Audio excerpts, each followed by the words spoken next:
Hey, it's Dar. Peace, love. Welcome in. I wanted to talk to you about a couple things I'm going to kind of throw your way, and I want you to maybe take them into consideration and think about them and think about how it might relate to your own life. So, what are we going to talk about? Well, we're going to talk about the law of attraction and religion, specifically my religion and my background. So, what I say about the religion I was involved in, please don't take it personally for yourself because everybody has a different view or a different perception about the way they may have been raised in a particular religion. I was raised in the Catholic religion, okay? Nothing against the Catholic religion. This, again, is just my experience. As a child, when I was raised within the Catholic religion, quite honestly, I never felt a connection to the being that was called God. When I was a child, I was raised within my particular church. I was raised to believe that, God was an angry God.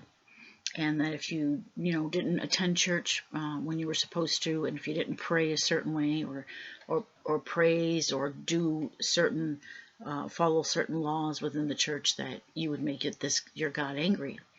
Also taught that the devil or demons would get you. Really, like that was so powerful and strong for me as a child that I feared the devil for a long time.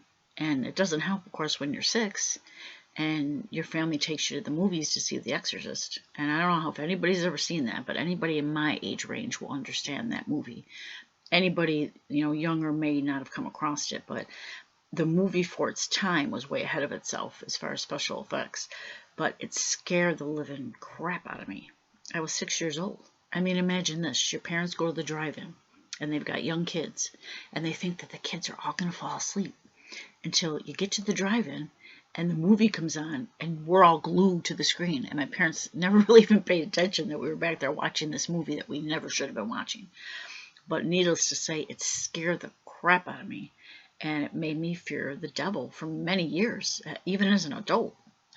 Even honestly, sometimes when I would go to bed at night, even now, I would like look underneath my bed to see if the devil was under there. That's how scared that movie made me.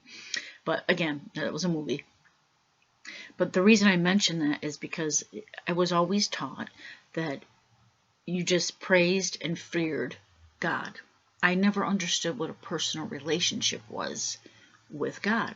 Now, of course, there's plenty of other people who are Catholic, Christian, whatever religion you want to name, that did not have that experience. And, some of them look very fondly on their time within that religion. And if I say if you do, God, fantastic. Then God bless you. That's an awesome thing that you felt that connection.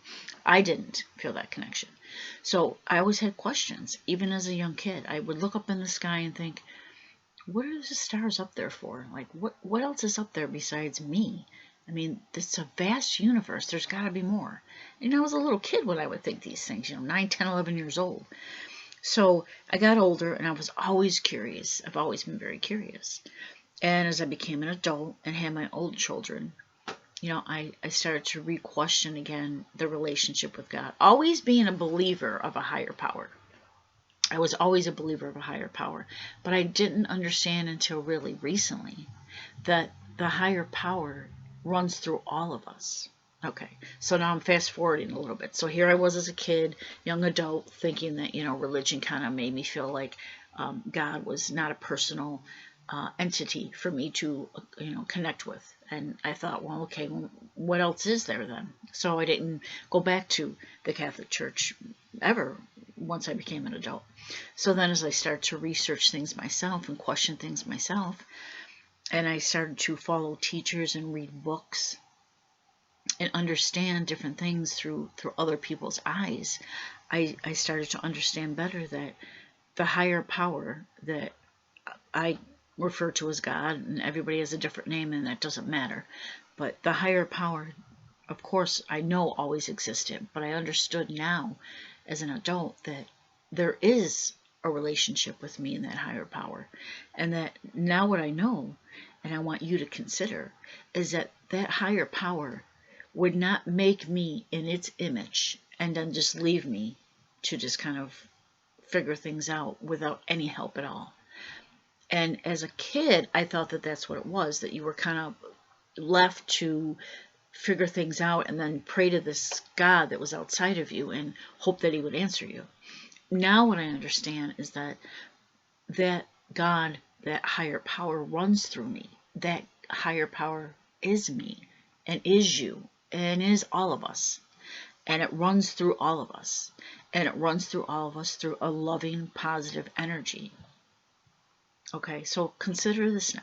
Consider that powerful energy that you're made up of and I'm made up of and everybody is made up of. Consider that energy within you is your power to create in your own portion of the universe. I mean, just consider it for a minute. Consider that maybe it doesn't matter what anybody else does around you. What you do creates for you.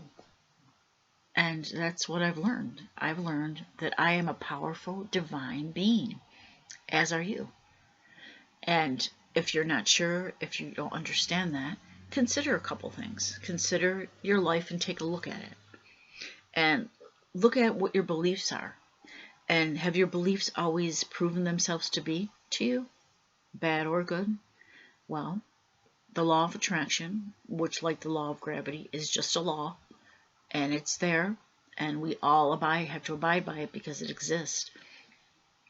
And law of attraction says that what you attract, what you are, you attract. So positive attracts positive, negative attracts negative, like energies attract each other.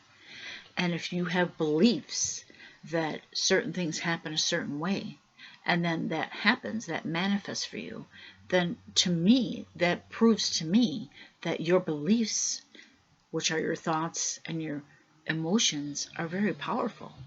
So what are beliefs? They're a thought.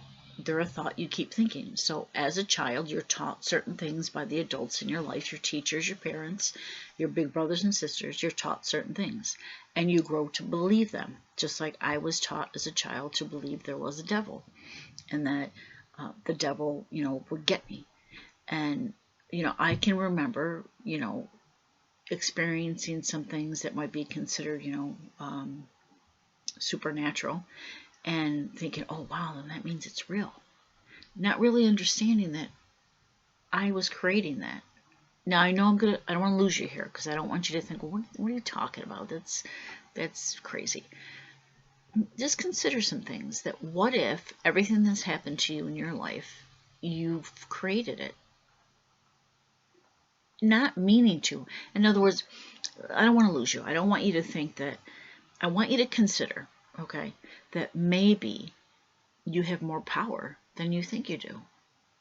Just maybe, if you are the creator of your universe, of your portion of the universe, that you could create things that you like.